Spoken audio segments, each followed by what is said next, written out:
കർത്താവിന്റെ പരിശുദ്ധ നാമം വാഴ്ത്തപ്പെടുമാറാകട്ടെ. ദൈവവചന പഠനത്തിനായി വീണ്ടും ദൈവം ഒരവസരം നൽകി. അതോർത്ത് ഞാൻ ദൈവത്തെ സ്തുതിക്കുന്നു. തെസ്സലോനിക്കർക്ക് എഴുതിയ 1-ാം ലേഖനമാണ് നമ്മൾ ക്രമമായി പഠിച്ചുകൊണ്ടിരിക്കുന്നത്.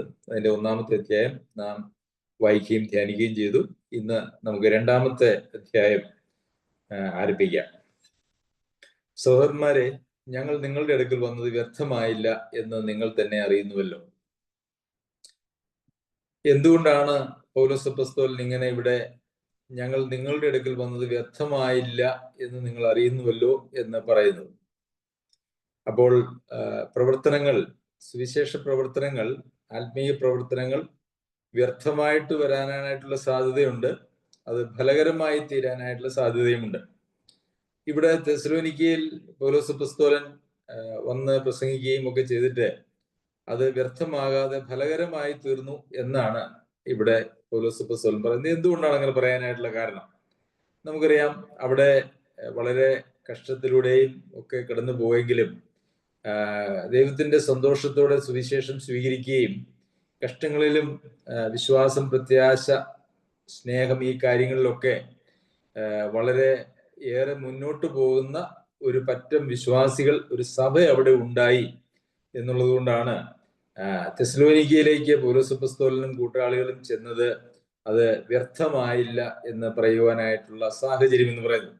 നമുക്കറിയാം, സുവിശേഷം അറിയിക്കുന്ന മേഖലകളിൽ അങ്ങനെ സഭകൾ അങ്ങനെ ഉണ്ടാവാറില്ല. പ്രത്യേകിച്ച് ഈ കാലഘട്ടങ്ങളിൽ സുവിശേഷം അറിയിക്കുന്ന ഒരു സ്ഥലങ്ങളിൽ തന്നെ പുതിയ സഭകൾ രൂപപ്പെടുക എന്ന് പറയുന്നത് ഒരു പരിധിവരെ നടക്കുന്നില്ലാത്ത, പ്രത്യേകിച്ച് കേരളത്തിന്റെ പശ്ചാത്തലത്തിൽ അത് തീരെയും നടക്കാത്തതായ ഒരു കാര്യമാണ്. പല സഭകളും ഉള്ളത് തന്നെ ശോഷിച്ചും ഒക്കെ പോകുന്ന ഒരു സാഹചര്യമാണ് നമ്മുടെ നാട്ടിലുള്ളത്.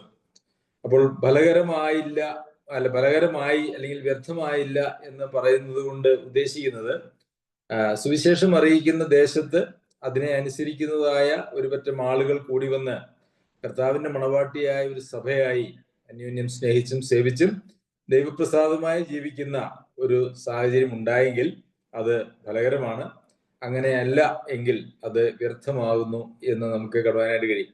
എന്നാൽ ഈ കാലഘട്ടങ്ങളിലെ പ്രവർത്തനങ്ങളുടെ ഒരു പ്രത്യേകത എന്ന് പറയുന്നത് ഒരു ഫലകരമാകണം അല്ലെങ്കിൽ വ്യർത്ഥമാകരുത് എന്നുള്ള കാഴ്ചപ്പാടോടുകൂടിയല്ല ഇന്ന് അനേക സുവിശേഷ പ്രവർത്തനങ്ങളും നടക്കുന്നത്. അത് എങ്ങനെയെങ്കിലും സുവിശേഷം അറിയിക്കുക, അതാണ് എൻ്റെ ഉത്തരവാദിത്വം എന്നുള്ള നിലയിൽ ചിന്തിക്കുന്നതായിട്ടുള്ള ആളുകളാണ് കൂടുതൽ. അത് ഫലമുണ്ടാകുന്നോ ഇല്ലയോ എന്നുള്ളത് ഒന്നും അങ്ങനെ ആളുകൾക്ക് വിഷയമല്ല. ആ സുവിശേഷം പ്രസംഗിക്കുന്നു, സുവിശേഷം എന്നുള്ള രീതിയിൽ ചില കാര്യങ്ങൾ പ്രസംഗിക്കുന്നു. ആ പ്രസംഗിച്ചതിൽ അവർ സന്തോഷവും അതിൽ സംതൃപ്തിയും അന്വേഷിക്കുന്നവരും അതിൽ നേടുന്നവരുമാണ് യഥാർത്ഥത്തിലുള്ള ഇന്നുള്ള ഈ കാലഘട്ടത്തിലെ ആളുകളുടെ പ്രത്യേകത എന്ന് പറയുന്നത്. എന്നാൽ അതൊക്കെ വ്യർത്ഥമായി പോകുന്നതായിട്ടുള്ള പ്രസംഗങ്ങളാണ്. അതുകൊണ്ടൊന്നും ഒരു ഫലവും ഉണ്ടാകുന്നില്ല. കർത്താവിന്റെ സഭ പണിയപ്പെടുന്നില്ലെങ്കിൽ ആളുകൾ മാനസാന്തരത്തിലേക്ക് വരികയും സഭയോട് ചേരുകയും ഒരു സഭയുടെ പശ്ചാത്തലത്തിൽ നിന്നുകൊണ്ട് അവർക്ക് രൂപാന്തരം വരികയും അവര് ഒരു ശരീരം എന്ന പോലെ സഭയിലെ അംഗങ്ങളായി നിലനിന്നുകൊണ്ട് ദൈവനാമ മഹത്വത്തിനായി അന്യോന്യം പ്രബോധിപ്പിച്ചും ഒക്കെ ജീവിക്കുന്നതായിട്ടുള്ള ഒരു സാഹചര്യത്തിൽ മാത്രമേ സുവിശേഷ പ്രവർത്തനം ഫലകരമാകുന്നുള്ളൂ. അല്ലാത്ത പ്രവർത്തനങ്ങളൊക്കെ കേവലം മനുഷ്യന്റെ സംതൃപ്തിക്ക് വേണ്ടിയിട്ട് മാത്രം ചെയ്യുന്നതായിട്ടുള്ള കാര്യങ്ങളാണ്. കർത്താവ് അന്ത്യകൽപ്പന കൊടുത്ത് വിടുമ്പോൾ പോലും അവിടെ നിങ്ങൾ പോയി പ്രസംഗിക്കണം എന്നല്ല, നിങ്ങൾ ശിഷ്യരാക്കണം എന്നുള്ളതാണ് കൽപ്പന. ശിഷ്യരാക്കണം എന്നുള്ള കൽപ്പനയ്ക്ക് പ്രസംഗം അതിനാവശ്യമാണ്. അതുപോലെ തന്നെ സ്നാനപ്പെടുത്തുക, വചനം കേൾക്കുന്നവരെ, വിശ്വസിക്കുന്നവരെ സ്നാനപ്പെടുത്തുക, അവരെ ദൈവവചനം പഠിപ്പിക്കുക, അതുവഴി അവരെ ശിഷ്യന്മാരാക്കുക എന്നുള്ളതാണ് ദൈവിക നിയോഗം എന്ന് പറയുന്നത്. കേവലം ചില പ്രസംഗങ്ങൾ മാത്രം ഉപരിപ്ലവമായി നടത്തിയതിനു ശേഷം കർത്താവിന്റെ വേല ചെയ്തു എന്ന് പറയുന്നതായ ഈ കാലഘട്ടത്തിലെ പ്രവർത്തനങ്ങൾ യഥാർത്ഥത്തിൽ ദൈവവചനത്തോട് ചേരുന്നതല്ല, അതിനോട് നിരക്കുന്നതുമല്ല എന്നുള്ളത് അറിയാമല്ലോ. അപ്പോൾ തെസ്സലോനിക്കയിൽ പോയി അവിടെ പോയത് വ്യർത്ഥമായില്ല. കാരണം അവിടെ ഒരു സഭ രൂപപ്പെട്ടു. അതും വളരെ നല്ല ഒരു സഭ അവിടെ രൂപപ്പെട്ടു എന്നുള്ളത് കൊണ്ടാണ് പൗലോസ് അപ്പോസ്തലൻ ഇവിടെ ഇങ്ങനെ പറയുന്നത്. രണ്ടാമത്തെ വാക്യത്തിൽ നിങ്ങൾ അറിയും പോലെ ഞങ്ങൾ ഫിലിപ്പിയിൽ വെച്ച് കഷ്ടവും അപമാനവും അനുഭവിച്ചിട്ടും വലിയ പോരാട്ടത്തോടെ ദൈവത്തിന്റെ സുവിശേഷം നിങ്ങളോട് പ്രസംഗിപ്പാൻ ഞങ്ങൾ ദൈവത്തിൽ ധൈര്യപ്പെട്ടിരുന്നു. നമുക്കറിയാം ഫിലിപ്പിയിൽ നിന്നാണ് പൗലോസ് അപ്പോസ്തലനും കൂട്ടാളികളും തെസ്സലോനിക്കയിൽ വരുന്നത്. ഫിലിപ്പിയിൽ അവര് വളരെ കഷ്ടം അനുഭവിച്ചതിനെ കുറിച്ചാണ് ഇവിടെ നമ്മൾ വായിക്കുന്നത്. ഫിലിപ്പിയിൽ അപ്പോസ്തല പ്രവൃത്തികൾ 16-ാമത്തെ അധ്യായത്തിൽ നമുക്ക് അതിന്റെ ചരിത്രം കാണുവാനായിട്ട് കഴിയും. അവിടെ ഒരു ലക്ഷണം പറയുന്ന ഒരു വെളിച്ചപ്പാടത്തി ഉണ്ടായിരുന്നു. ആ വെളിച്ചപ്പാടത്തിയിൽ ഭൂതമുണ്ടായിരുന്നു. ആ ഭൂതത്തെ അവിടുന്ന് പുറത്താക്കുകയും ആ വെളിച്ചപ്പാടത്തി പെൺകുട്ടിയെ കൊണ്ടുള്ള ലാഭം നിന്നുപോയി എന്നുള്ളത് അറിഞ്ഞ് അവിടെയുള്ള ആളുകൾ പൗലോസ് അപ്പോസ്തലനെയൊക്കെ വലിച്ചുകൊണ്ടുപോയി, പൗലോസിനെയും ശീലാസിനെയും പിടിച്ച് വലിച്ചുകൊണ്ടുപോയി.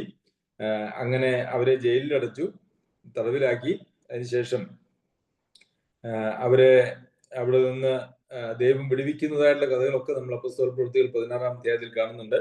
അതിനുശേഷമാണ് ഇവര് യഥാർത്ഥത്തിൽ തെസ്സലോനിക്കയിലേക്ക് വരുന്നത്. ഫിലിപ്പിയിൽ നിന്നാണ് തെസ്സലോനിക്കയിലേക്ക് അവർ വരുന്നത്.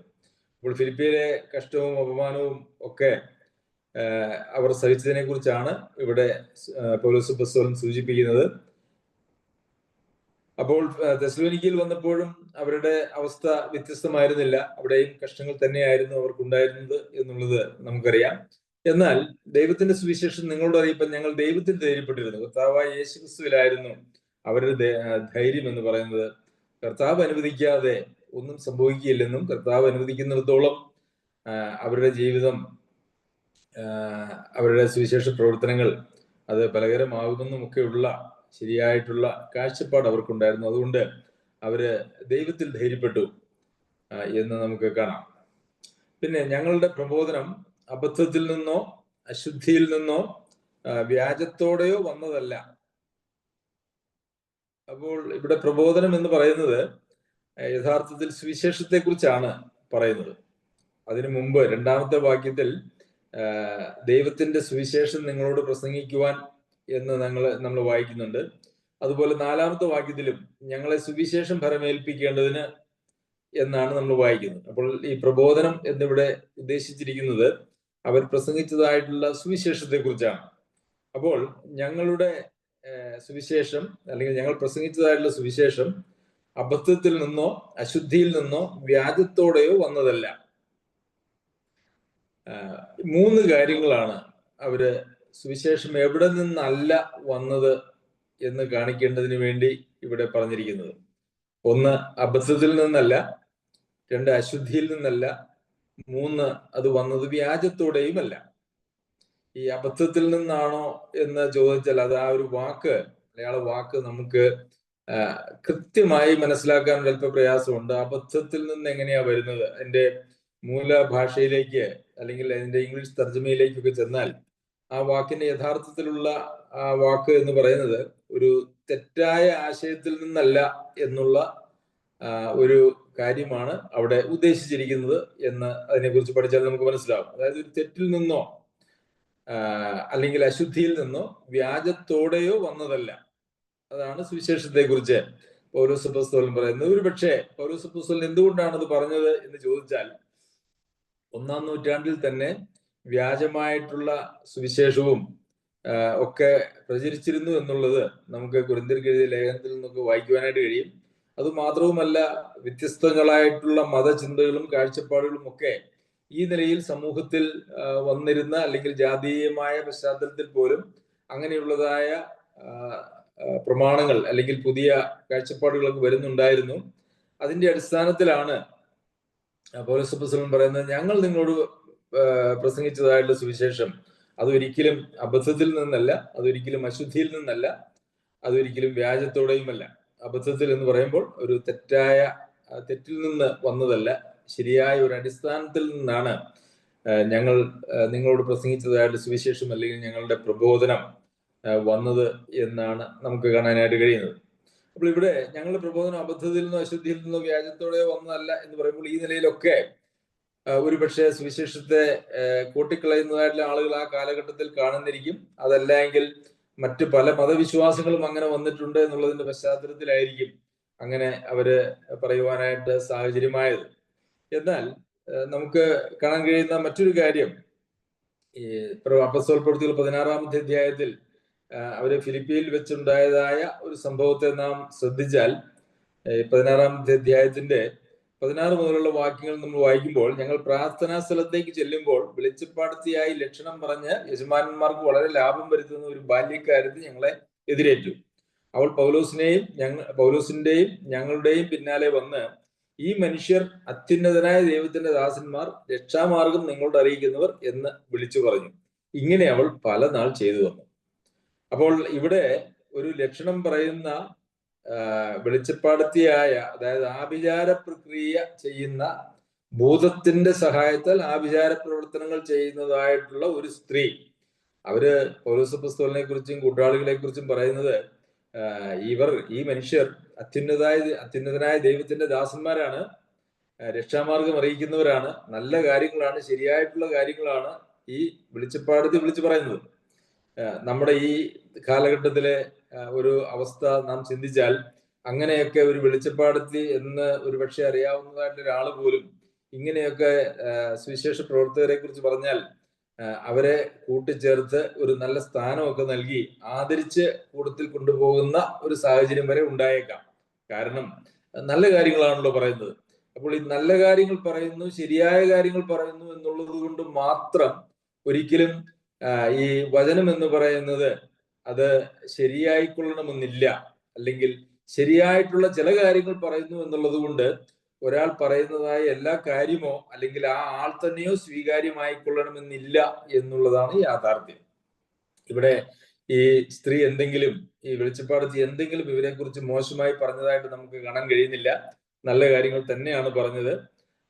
എങ്കിലും വ്യാജത്തിൽ നിന്നാണ്, അല്ലെങ്കിൽ തെറ്റായിട്ടുള്ള ഒരു അടിസ്ഥാനത്തിൽ നിന്നാണ് ഇവിടെ ദൈവത്തിന്റെ വഴിയെക്കുറിച്ച്, അല്ലെങ്കിൽ ദൈവത്തിന്റെ വഴിയെക്കുറിച്ച് പ്രസംഗിക്കുന്ന ആളുകളെ കുറിച്ച് ഇവിടെ വന്നത് എന്ന് നമുക്ക് കാണാനായിട്ട് കഴിയും.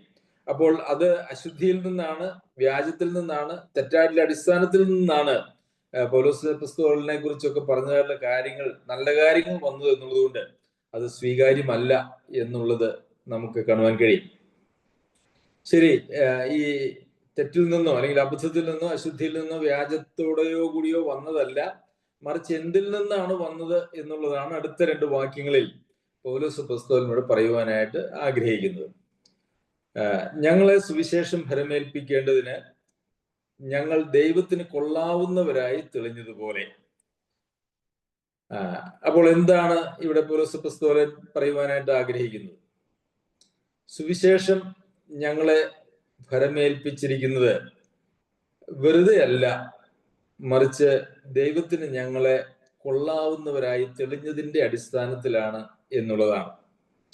അപ്പോൾ സുവിശേഷം എല്ലാവർക്കും പറയാൻ പറ്റുമോ എന്ന് ചോദിച്ചാൽ, ദൈവം ഭരമേൽപ്പിച്ചിരിക്കുന്ന ആളുകൾക്കാണ് സുവിശേഷം അല്ലെങ്കിൽ വചന സന്ദേശം പറയുവാനായിട്ട് അനുവാദമുള്ളൂ. അതല്ലാതെ അതിനുള്ള യോഗ്യത എന്ന് പറയുന്നത്, അത് ആ അനുവാദം അല്ലെങ്കിൽ ആ ഭരമേൽപ്പിക്കൽ ദൈവം ചെയ്യുന്നതായിട്ടുള്ള കാര്യമാണ്. അത് ഏൽപ്പിക്കണമെങ്കിൽ അതിന് ചില യോഗ്യതകളൊക്കെ ദൈവം വെച്ചിട്ടുണ്ട് എന്നാണ് നമുക്കിവിടെ കാണുവാൻ കഴിയുന്നത്. സുവിശേഷം എല്ലാവർക്കും പറയാമോ എന്ന് ചോദിച്ചാൽ, സുവിശേഷം എല്ലാവരും പറഞ്ഞു കഴിഞ്ഞാൽ ദൈവം അവരെ ഭരമേൽപ്പിച്ചിട്ടുണ്ടോ എന്നുള്ളത് അറിയേണ്ടതായിട്ടുള്ള ആവശ്യമുണ്ട്. ഈ കൊള്ളാവുന്നവരായി തെളിഞ്ഞ ആളുകൾക്ക് മാത്രമേ യഥാർത്ഥത്തിൽ ദൈവം അവരെ മാത്രമേ സുവിശേഷം ഭരമേൽപ്പിക്കുന്നുള്ളൂ. ഈ സുവിശേഷ പ്രവർത്തനം എന്ന് പറയുന്നതൊക്കെ, അല്ലെങ്കിൽ നമുക്ക് മൂപ്പന്മാരുടെ യോഗ്യതകളെ കുറിച്ച് നമ്മൾ ബൈബിളിൽ വായിക്കുന്നുണ്ട്. തിമോത്തിയോസും തീത്തോസും എഴുതിയ ലേഖനത്തിൽ നമ്മൾ വായിക്കുന്നുണ്ട്. അത് മൂപ്പന്മാരുടെ എന്ന നിലയിലാണ് അവിടെ യോഗ്യതകൾ പറഞ്ഞിരിക്കുന്നത് എങ്കിൽ തന്നെയും അത് ആത്മീയ ശുശ്രൂഷകൾ ചെയ്യുന്നതായിട്ടുള്ള എല്ലാ ആളുകൾക്കും ആ യോഗ്യതകൾ ആവശ്യമാണ്. അവർ സുവിശേഷകന്മാരാണെങ്കിലും അവര് പ്രവാചകന്മാരാണെങ്കിലും അപ്പോസ്തലന്മാരാണെങ്കിലും ഒക്കെ ആ പറഞ്ഞതായിട്ടുള്ള യോഗ്യതകൾ ആവശ്യമാണ്. ദൈവവചനം എടുത്ത് പ്രസംഗിക്കുന്നതായ, പഠിപ്പിക്കുന്നതായ, ഉപദേശിക്കുന്നതായ എല്ലാവർക്കും അങ്ങനെയുള്ള ചില യോഗ്യതകൾ ആവശ്യമാണ്. അങ്ങനെയുള്ള യോഗ്യതകൾ ഉള്ള ആളുകളെ മാത്രമാണ് ദൈവം അവിടെ ഭരമേൽപ്പിക്കുകയുള്ളൂ. അങ്ങനെയുള്ള യോഗ്യതകൾ ഇല്ലാത്ത ആളുകളെ ഭരമേൽപ്പിക്കുന്നു എന്ന് വന്നാൽ ഈ സുവിശേഷം അശുദ്ധിയിൽ നിന്നുണ്ടാകുന്നു എന്ന് മാത്രമേ പറയുവാനായിട്ട് കഴിയുള്ളൂ. ഒരു വെളിച്ചപ്പാടത്തിയുടെ വായിൽ നിന്ന് വന്നതായിട്ടുള്ള നല്ല കാര്യങ്ങൾ അത് പൗലോസ് അപ്പോസ്തലനോ ദൈവത്തിനോ അത് സ്വീകാര്യമായിരുന്നില്ല. കാരണം ആ വെളിച്ചപ്പാടത്തി അത് പറയുവാൻ യോഗ്യയായിരുന്നില്ല, അങ്ങനെ ഒരു കാര്യം പരിമേൽപ്പിച്ചിരുന്നില്ല. കാരണം മരണശിക്ഷ വിധിച്ചിരിക്കുന്നതായ ഒരു പാപത്തിന്റെ അടിമയായിരുന്നു എന്ന് മാത്രവുമല്ല, തന്നിൽ ഒരു ഭൂതവും കൂടി ഉണ്ടായിരുന്നു എന്നുള്ളതുകൊണ്ട്.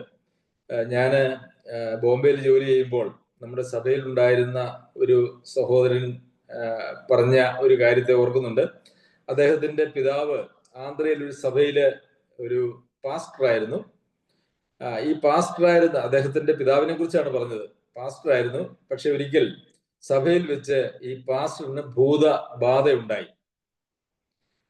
എന്നിട്ട് മറ്റേതോ ആരോ വന്ന് ആ ഭൂതത്തെ ഇറക്കി എന്നൊക്കെ ഞാൻ കേട്ടിട്ടുണ്ട്. ഇത് സ്വന്തം മകൻ ഞങ്ങളോട് നേരിട്ട് പറഞ്ഞു എന്നുള്ളത് കൊണ്ട് അതിലൊരു തെറ്റ് വരാൻ സാധ്യതയില്ല എന്ന് ഞാൻ വിചാരിക്കുന്നു. അപ്പോൾ അത് ശരിയാണെങ്കിൽ ഭൂതബാധിതരായിട്ടുള്ള ആളുകൾ പോലും ഒരു പാസ്റ്റർ എന്നുള്ള നിലയിൽ ശുശ്രൂഷ ചെയ്യാൻ കഴിയുന്ന, അല്ലെങ്കിൽ ദൈവ മക്കളെ, ദൈവസഭയെ വഞ്ചിക്കുവാൻ കഴിയുന്ന ഒരു സാഹചര്യം നമ്മുടെ മുമ്പാകെ നിലനിൽക്കുന്നുണ്ട്.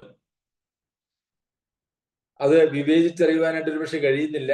അങ്ങനെ ഭൂതബാധ ഉള്ളതായിട്ടുള്ള ഒരു പാസ്റ്റർ ശുശ്രൂഷ ചെയ്യുന്ന സഭയുടെ അവസ്ഥ എന്തായിരിക്കും എന്നുള്ളതൊക്കെ നമുക്ക് ചിന്തിക്കാമല്ലോ. ആ സഭയെ കുറിച്ചും അദ്ദേഹം പലതും പറഞ്ഞിട്ടുണ്ട്. അതിനൊരു സഭ എന്ന് പറയുവാനായിട്ട് ഒരിക്കലും കഴിയുകയില്ല. അപ്പോൾ ചില സഭയുടെ പേരുകൾ എടുത്തുകൊണ്ട്, സഭ എന്ന പേരെടുത്തുകൊണ്ട് വ്യാജമായി ജീവിക്കുന്നതായിട്ടുള്ള കുറെ ആളുകൾ ആയിരുന്നു അവർ എന്ന് നമുക്ക് കാണുവാനായിട്ട് കഴിയും. അപ്പോൾ സുവിശേഷം, ദൈവവചനം പ്രസംഗിക്കുന്നത് അത് ശരിയായിട്ടുള്ള ദൈവം ഭരമേൽപ്പിച്ച ആളുകളിൽ നിന്ന് മാത്രമേ അത് പാടുള്ളൂ. ദൈവം അവരെ ഭരമേൽപ്പിക്കുന്നുള്ളൂ. അങ്ങനെയുള്ള പ്രവർത്തനങ്ങൾക്ക് ദൈവം അവരോട് കൂടെ ഇരിക്കുകയുള്ളൂ. ദൈവം ഭരമേൽപ്പിച്ചതായിട്ടുള്ള ഒരു പ്രവൃത്തിയാണെങ്കിൽ മാത്രമേ അവരോടുകൂടി ദൈവം ഇരിക്കുകയുള്ളൂ, അതിന് ഫലവും ഉണ്ടാകുകയുള്ളൂ എന്ന് നാം മനസ്സിലാക്കേണ്ടത് ആവശ്യമാണ്. അപ്പോൾ സുവിശേഷത്തെ കുറിച്ച് നമുക്ക് താല്പര്യമുണ്ടെങ്കിൽ നമ്മൾ ആദ്യം ദൈവസന്നിധിയിൽ കൊള്ളാകുന്നവരായി നാം തെളിയിക്കപ്പെടുക എന്നുള്ളതാണ്. നമുക്കതൊരു ആഗ്രഹമുണ്ട് എന്ന് പറഞ്ഞിട്ട് യാതൊരു കാര്യവുമില്ല. ആഗ്രഹങ്ങളൊക്കെ ഒരുപക്ഷെ നമുക്ക് ഇന്ത്യയുടെ പ്രധാനമന്ത്രി ആയാൽ കൊള്ളാമെന്നുള്ള ആഗ്രഹം കാണും, പ്രസിഡന്റ് ആയാൽ കൊള്ളാമെന്നുള്ള ആഗ്രഹം കാണും. പക്ഷെ നമ്മളുടെ ആഗ്രഹങ്ങളല്ല, മറിച്ച് അതിന് നമ്മുടെ കഴിവും പ്രാപ്തിയും യോഗ്യതയുമാണ് കണക്കിടുന്നത് എന്നുള്ളത് നമുക്കറിയാമല്ലോ. എന്ന് പറഞ്ഞതുപോലെ ആത്മീയ മേഖലകളിലും ദൈവത്തിനെ കൊള്ളാവുന്നവരായി തെളിയുന്ന ആളുകളെയാണ് ദൈവം ഈ സുവിശേഷം ഭരമേൽപ്പിക്കുന്നത്. അവരോടുകൂടി മാത്രമേ ദൈവം ഇരിക്കുകയുള്ളൂ എന്ന് നമുക്ക് കാണാം. അപ്പോൾ അശുദ്ധിയിൽ നിന്നല്ല, ഞങ്ങൾ കൊള്ളാവുന്നവരായി ദൈവസന്നിധിയിൽ തെളിയിക്കപ്പെട്ടു എന്നുള്ള നിലയിലാണ്. അപ്പോൾ കൊള്ളാവുന്നവരായി തെളിയിക്കപ്പെട്ടു എന്ന് പറഞ്ഞാൽ അവരിൽ യാതൊരു അപര്യാപ്തതയും ഇല്ല എന്നതിനർത്ഥമില്ല. അവരിൽ അപര്യാപ്തതയൊക്കെ ഉണ്ടായിരിക്കാം.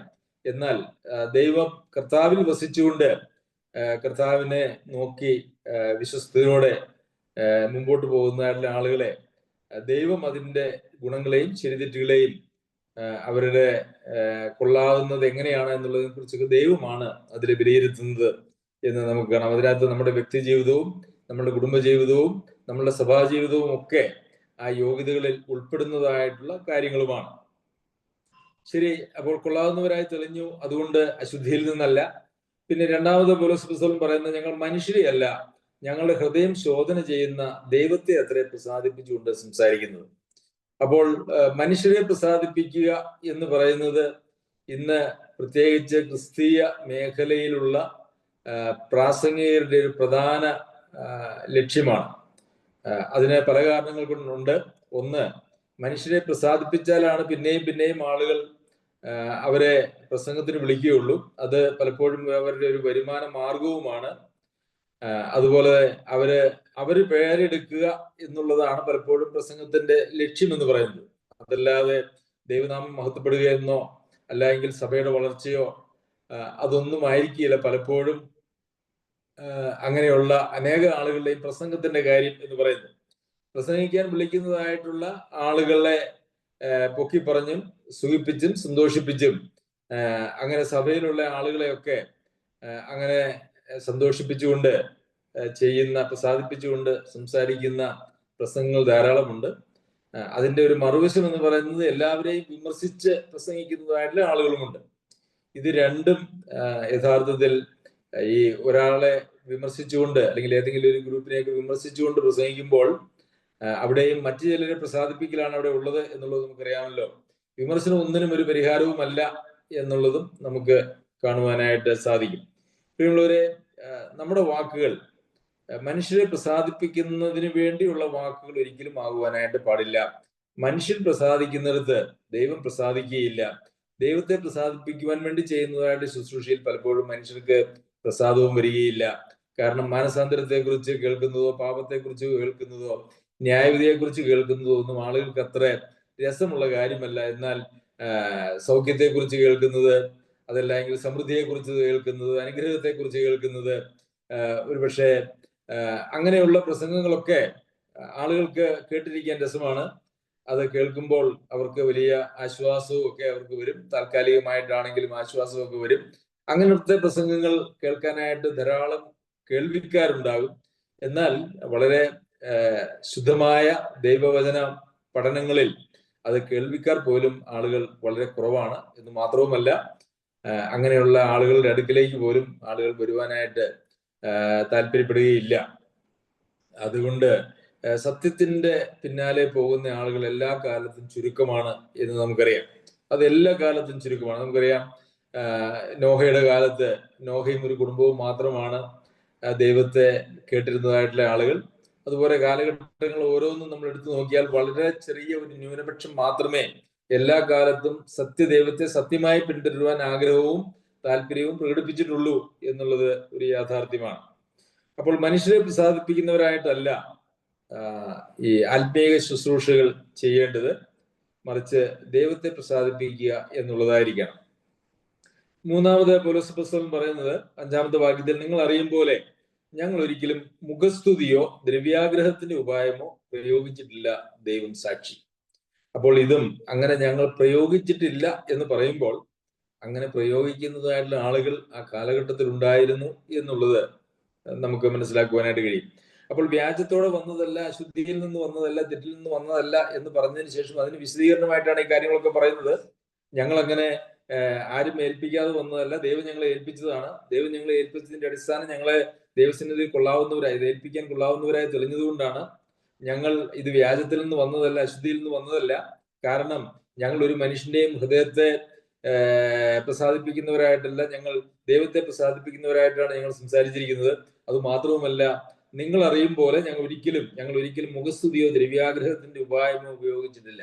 നിങ്ങൾ അറിയും പോലെ ഇവരുടെ ജീവിതം തെസ്സലോനിക്കയിലെ വിശ്വാസികളുടെ മുമ്പാകെ ഒരു തുറന്ന പുസ്തകമായിരുന്നു. അതിനെക്കുറിച്ച് കഴിഞ്ഞ അധ്യായത്തിൽ പല കാര്യങ്ങൾ നമ്മൾ ചിന്തിക്കുകയുണ്ടായി. അവർക്ക് മാതൃകയായി നടന്നു. നിങ്ങളുടെ ഇടയിലുള്ള ഞങ്ങളുടെ നടപ്പ് തുടങ്ങിയതായിട്ടുള്ള പദങ്ങളൊക്കെ അവിടെ ഉപയോഗിച്ചത് നമുക്ക് കാണുവാനായിട്ട് കഴിയും. അപ്പോൾ തെസ്സലോനിക്കയിലെ വിശ്വാസികൾക്ക് പൗലോസ് അപ്പോസ്തലനും കൂട്ടാളികളും ആരാണ്, എങ്ങനെയാണ്, അവരുടെ ജീവിതം എന്താണ് എന്നുള്ളതിനെ കുറിച്ച് നല്ല ബോധ്യമുണ്ടായിരുന്നു. എങ്ങനെയാണ് അങ്ങനെ ബോധ്യമുണ്ടാവുക? അവർ വളരെ അടുത്ത്, ഒരു തുറന്ന പുസ്തകം പോലെ അവർ വളരെ അടുത്ത് ഇടപഴകുകയും അതുപോലെ തന്നെ അന്യോന്യമുള്ള കൂട്ടായ്മയും ബന്ധവും ഒക്കെ ഏറെ ഉണ്ടായിരിക്കുകയും ചെയ്താൽ മാത്രമേ അവർക്ക് ഒരാൾക്ക് മറ്റൊരാളെ മനസ്സിലാക്കുവാനായിട്ട് കഴിയുള്ളൂ. പലപ്പോഴും ആത്മീയ പ്രവർത്തന മേഖലയിലുള്ളവർ അവര് ഒരു അകലം വിട്ട് മനുഷ്യരോട് നിൽക്കുന്നതായ ഒരു പ്രക്രിയ നമുക്ക് കാണുവാനായിട്ട് കഴിയും. അവര് വരുന്നു, പ്രസംഗിക്കുന്നു, അവർ പോകുന്നു. അതിൽ കവിഞ്ഞ് അവരെ കാണാനോ അവരുടെ ജീവിതത്തെ കുറിച്ച് അറിയുവാനോ ഒന്നും യാതൊരു സാധ്യതയും ബാക്കിയുള്ള വിശ്വാസികൾക്കില്ല. അതുപോലെ തന്നെ പ്രവർത്തകർ മാത്രമല്ല, പല വിശ്വാസികളും പല സഭകളിലും ഉണ്ടായിരിക്കുന്നത് അവരാരോടും അങ്ങനെ കാര്യമായിട്ട് ഇടപെടുകയില്ല. അവരുടെ കാര്യങ്ങളൊന്നും ആർക്കും അറിയാൻ പറ്റില്ല. അവരാരുടെയും കാര്യത്തിൽ ഇടപെടുകയുമില്ല. അങ്ങനെ ഒരു ഒറ്റപ്പെട്ട മാറി നിൽക്കുന്നതായിട്ടുള്ള ആളുകൾ നമുക്ക് ധാരാളം ഇന്ന് സഭകളിൽ കാണുവാനായിട്ട് കഴിയും. സഭകളിലുമുണ്ട്, പ്രവർത്തന മേഖലകളിൽ ഉള്ളവരുണ്ട്. അവരതുകൊണ്ട് ഉദ്ദേശിക്കുന്നത് എന്താണെന്ന് ചോദിച്ചു കഴിഞ്ഞാൽ, നമ്മൾ കൂടുതൽ അടുക്കും തോറുമാണ് ആളുകളുടെ ബലഹീനതകളെ നമുക്ക് മനസ്സിലാക്കുവാനായിട്ട് കഴിയുക. എന്റെ ജീവിതത്തിലെ ബലഹീനതകളൊന്നും ആരും അറിയരുത്, അതിനൊരല്പം മാറി നിന്നാൽ മതി എന്നുള്ളത് കൊണ്ട് അങ്ങനെയുള്ള ആളുകൾ അങ്ങനെ മാറി നിൽക്കും. അല്ലെങ്കിൽ ചില ആളുകൾ മാത്രമായിട്ട് അവരുടെ ബന്ധം ചുരുങ്ങും. ഇതൊക്കെ ഇന്ന് ക്രിസ്തീയ ലോകത്തിൽ നടക്കുന്നതായിട്ടുള്ള കാര്യമാണ്. എന്നാൽ അതൊന്നുമല്ല അന്യോന്യം അറിയുന്ന നിലയിൽ ഉള്ള ഒരു ജീവിത, അറിഞ്ഞാൽ പ്രശ്നമില്ലാത്തുള്ള നിലയിൽ ഒരു ജീവിത വിശുദ്ധി അല്ലെങ്കിൽ കൊള്ളാവുന്ന ജീവിതം നയിക്കുന്ന ആളുകളായിട്ട് വേണം ഇരിക്കുവാനായിട്ട്. ഇന്ന് പലപ്പോഴും പ്രത്യേകിച്ച് സഭയ്ക്ക് പുറത്തു നിന്ന പല സഭകളിലും നമുക്ക് കാണാനായിട്ട് കഴിയുന്നത്, അവര് പ്രസംഗിക്കുവാനായിട്ട് മറ്റു സഭകളിൽ നിന്ന് ആളുകളെ വരുത്തി പുതിയ ആളുകളൊക്കെ വന്ന് പുതിയ സന്ദേശങ്ങൾ കേൾക്കുന്നതിൽ ആളുകൾക്ക് വലിയ താല്പര്യമാണ്. പഴയ ആളുകളെ അല്ലെങ്കിൽ സഭയിലുള്ള ആളുകളെയൊക്കെ കേട്ട് മടുത്ത് അപ്പൊ ഏതെങ്കിലും പുതിയ ഒരാൾ വരുമ്പോൾ ആർക്ക് വലിയ ആശ്വാസമാണ്. എന്നാൽ അതിനകത്തുള്ള ഒരു പ്രശ്നം എന്ന് പറയുന്നത്, ഈ സന്ദേശം അത് യഥാർത്ഥത്തിൽ തെറ്റിൽ നിന്നോ അശുദ്ധിയിൽ നിന്നോ വ്യാജത്തോടെയാണോ വരുന്നത് എന്നുള്ളത് അങ്ങനെ എവിടുന്നെങ്കിലും വന്ന് വല്ലപ്പോഴും വന്ന് എപ്പോഴെങ്കിലും വന്ന് എന്തെങ്കിലും ഒന്ന് പ്രസംഗിച്ചേച്ച് പോകുന്ന ആളുകളുടെ പ്രസംഗത്തെ കുറിച്ച് നമുക്ക് പറയുവാനായിട്ട് കഴിയുകയില്ല. ആ വ്യക്തിയെ നമുക്കൊരിക്കലും അറിയുന്നില്ല, അവരുടെ ജീവിതത്തെ കുറിച്ച് അറിയുന്നില്ല, അവരുടെ കാഴ്ചപ്പാടുകളെ കുറിച്ച് അറിയുന്നില്ല. വ്യാജമായിട്ടുള്ള ധാരാളം പ്രവർത്തകർ നിറഞ്ഞിരിക്കുന്നതായിട്ടുള്ള ഒരു ലോകമാണ് ഈ ലോകം എന്ന് നമുക്കറിയാമല്ലോ. അപ്പോൾ നമ്മുടെ ജീവിതം മറ്റുള്ളവർക്ക് പ്രവേശനമില്ലാത്ത നാം ഒതുക്കി സൂക്ഷിച്ച് ഒളിച്ചു വെച്ചിരിക്കുന്നതായ ഒരു ജീവിതം ആയാൽ നമ്മളോട് ആളുകൾക്ക് അടുക്കാനും നമ്മളെ ആളുകൾക്ക് കറക്റ്റ് ചെയ്യാനും സഭ എന്നുള്ള നിലയിൽ ഒരു ശരീരമായി മുമ്പോട്ട് പോകാനും പലപ്പോഴും കഴിയുകയില്ല. ഒറ്റപ്പെട്ട് ജീവിക്കുന്നതായിട്ടുള്ള ജീവിതം അത് ഒരു സഭാജീവിതമല്ല. സഭയെ കുറിച്ച് നമ്മൾ ചിന്തിച്ചപ്പോൾ ഒരു വായും ഒരു ശരീരവും അതുപോലെ ഒരു ഹൃദയവും ഒരു മനസ്സും ഒക്കെയുള്ള ആളുകളാണ് ഒരു സഭയിലുള്ളത് എന്ന് നമ്മൾ പഠിക്കുകയുണ്ടായല്ലോ. അപ്പോൾ അത് നിങ്ങൾ അറിയുമ്പോൾ ഞങ്ങൾ ഒരിക്കലും എല്ലാവരുടെയും മുമ്പിൽ ഒളിച്ചു വെച്ച ഒരു ജീവിതമായിട്ടല്ല, മറിച്ച് തുറന്ന ഒരു പുസ്തകമായിട്ട് എന്ന് വെച്ച് നാം എല്ലാം, അതായത് മറ്റുള്ളവര് അറിയാത്തതായിട്ട് എൻ്റെ ജീവിതത്തിൽ ഒന്നും ഉണ്ടാകരുത് എന്ന് വിചാരിച്ച് അങ്ങനെ നിയന്ത്രണമില്ലാത്തതായ ഒരു തുറന്ന പുസ്തകം അത് ഒരു ആത്മീയ പരിജ്ഞാനത്തിൽ നിന്ന് ഉളവാകുന്നതായിട്ടുള്ള ഒരു ഓപ്പൺനെസ് ആണ് അവിടെ വേണ്ടത് എന്നുള്ളത് നമുക്കറിയാമല്ലോ.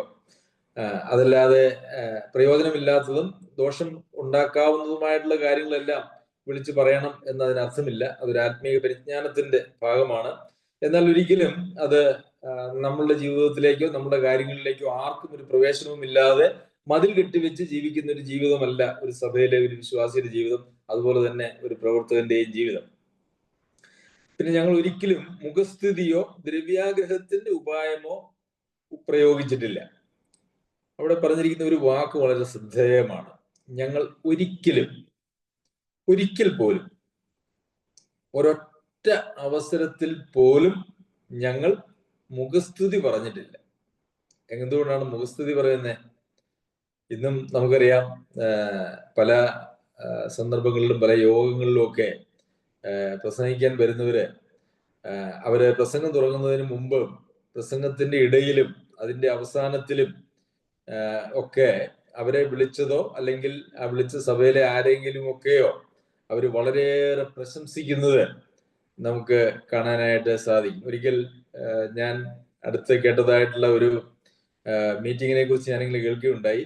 അവിടെ പരിചയപ്പെടുത്തിയതായിട്ടുള്ള ആള് പ്രസംഗിക്കാൻ വന്ന ആളിനെ കുറിച്ച് ഒരു 5-6 പ്രാവശ്യം ആ ഒരു ചടങ്ങിൽ പങ്കെടുക്കാനായിട്ട് വന്നു. ആ ചടങ്ങിൽ അധ്യക്ഷത വഹിച്ചതായിട്ടുള്ള ആള് അവിടെ പ്രസംഗിക്കാൻ വന്ന ആളിനെ കുറിച്ച് പല പ്രാവശ്യം പുകഴ്ത്തി പറഞ്ഞ് അങ്ങനെ സുഖിപ്പിച്ചു.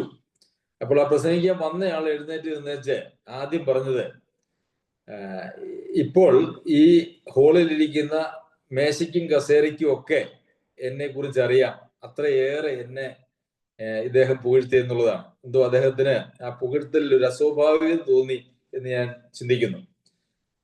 അപ്പോൾ മറ്റുള്ളവരെ പുകഴ്ത്തി പറയുക, സുഖിപ്പിക്കുക എന്ന് പറയുന്നത് അത് ചിലരുടെ ഒരു രീതിയാണ്, അത് ദൈവികമല്ല. എന്നാൽ പലപ്പോഴും ഇന്ന് സമൂഹത്തിന്റെ പോക്ക് അങ്ങനെയുള്ള അന്യോന്യമുള്ള പുകഴ്ത്തലിലും ഇകഴ്ത്തലിലുമാണ് എന്നുള്ളതൊരു യാഥാർത്ഥ്യമാണ്. അതിന്റെ പിന്നിലൊക്കെ ഗൂഢമായ ലക്ഷ്യങ്ങളാണ് ഉള്ളത്. എന്നാൽ അങ്ങനെ ഗൂഢമായ ലക്ഷ്യങ്ങളൊന്നും ഈ അപ്പസ്തോലന്മാർക്ക് ഉണ്ടായിരുന്നില്ല, പൗലോസ് അപ്പസ്തോലനും ഉണ്ടായിരുന്നില്ല, തന്റെ കൂട്ടാളികൾക്കും ഉണ്ടായിരുന്നില്ല. ആരെയെങ്കിലും സുഖിപ്പിച്ചിട്ട് എന്തെങ്കിലും നേടണം, ആരെയെങ്കിലും പുകഴ്ത്തി പറഞ്ഞിട്ട് മുഖസ്തുതി പറഞ്ഞിട്ട് എന്തെങ്കിലും നേടണം എന്നുള്ളതായിട്ടുള്ള യാതൊരു താല്പര്യവും അവർക്കില്ല. അതുപോലെ തന്നെ മുഖസ്തുതി ദ്രവ്യാഗ്രഹത്തിനുള്ളൊരു ഉപായമാണ്. അത് മുഖസ്തുതി മാത്രമല്ല, ദ്രവ്യാഗ്രഹത്തിന് ഉപായം മറ്റു പല കാര്യങ്ങളുണ്ട്. മുഖസ്തുതി ഉപയോഗിച്ചിട്ടില്ല, അതുപോലെ തന്നെ ദ്രവ്യാഗ്രഹത്തിന് ഉപായവും ഞങ്ങൾ പ്രയോഗിച്ചിട്ടില്ല. ദൈവം സാക്ഷി. അപ്പോൾ ഈ വാക്യം ആരംഭിക്കുന്നത് നിങ്ങൾ അറിയും പോലെ എന്ന് പറഞ്ഞുകൊണ്ടാണ് അവസാനിപ്പിക്കുന്നത് ദൈവം സാക്ഷി. പ്രിയമുള്ളവരെ, ആത്മീക ജീവിതത്തിൽ നമ്മളൊക്കെ പുലർത്തേണ്ടതായിട്ടുള്ള ഒരു കാര്യമാണിത്. മറ്റുള്ളവർ അറിയും പോലെ ദൈവം സാക്ഷിയായി നമ്മുടെ ജീവിതത്തിൽ ചില ഗുണങ്ങൾ ഉണ്ടായിരിക്കേണ്ടത് ആവശ്യമാണ്. ഒരുപക്ഷെ മനുഷ്യർക്ക് നമ്മളെ മനസ്സിലാക്കാൻ കഴിഞ്ഞില്ലെങ്കിലും, മനുഷ്യർ വേണ്ടും പോലെ മനസ്സിലാക്കിയില്ലെങ്കിലും, നമ്മെ തെറ്റിദ്ധരിച്ചാലും ദൈവം സാക്ഷിയായിരിക്കണം നമ്മളുടെ അനിർമ്മലതയെക്കുറിച്ച്. ദ്രവ്യാഗ്രഹത്തിന്റെ ഉപായം ഇന്ന് ക്രിസ്തീയ മേഖലയിൽ ഏറ്റവും അധികം ഉപയോഗിക്കുന്നത് നമുക്കറിയാം. ധനം സമ്പാദനത്തിന് വേണ്ടി ആ ധനസമ്പാദനം ലക്ഷ്യം വെച്ചുകൊണ്ടാണ് ഇന്ന് പ്രസംഗങ്ങളിൽ ഏറെയും പോകുന്നത് എന്നുള്ളത് നമുക്കറിയാമല്ലോ. എന്നാൽ അങ്ങനെ ഒന്നും ഒരിക്കൽ പോലും ഞങ്ങൾ ഉപയോഗിച്ചിട്ടില്ല, ഒരിക്കൽ പോലും ഉപയോഗിച്ചിട്ടില്ല. അത് നിങ്ങൾക്കറിയാം, അതിന് ദൈവവും സാക്ഷിയാണ്. പ്രിയമുള്ളവരെ, ഇങ്ങനെയൊക്കെയുള്ള ജീവിതം നമുക്ക് സാധ്യമാണ്. എന്നാൽ അതിന് ഒരു വിലയും ഒക്കെ നമ്മൾ കൊടുക്കേണ്ടതായിട്ടുള്ള ആവശ്യമുണ്ട്. നാം ദൈവസന്നിധിയിൽ ഇങ്ങനെ ജീവിക്കുമ്പോഴാണ് നമ്മളുടെ പ്രവർത്തനങ്ങൾ, നമ്മുടെ സഭ ഒക്കെ ദൈവസന്നിധിയിൽ ഏറ്റവും പ്രിയങ്കരമായി തീരുന്നതും ദൈവത്തിന്റെ നാമം നമ്മളിലൂടെ മഹത്വപ്പെടുന്നതും. സർവശക്തനായ ദൈവം നമ്മളെല്ലാവരെയും സഹായിക്കട്ടെ. നമ്മളുടെ ജീവിതവും മറ്റുള്ളവർക്ക് അത് അറിയാവുന്ന നിലയിലും അത് ഗുണകരമാകുന്ന നിലയിലും, അതുപോലെ തന്നെ ദൈവമുമ്പാകെ ദൈവം സാക്ഷിയായി നമ്മെക്കുറിച്ച് നമുക്ക് പറയുവാനായിട്ടും നമ്മുടെ നല്ല നിലയെക്കുറിച്ച് പറയുവാനായിട്ടും സർവശക്തനായ ദൈവം നമ്മെ എല്ലാവരെയും സഹായിക്കട്ടെ. അവന്റെ അതിപരിശുദ്ധ നാമം വാഴ്ത്തപ്പെടുമാറാകട്ടെ.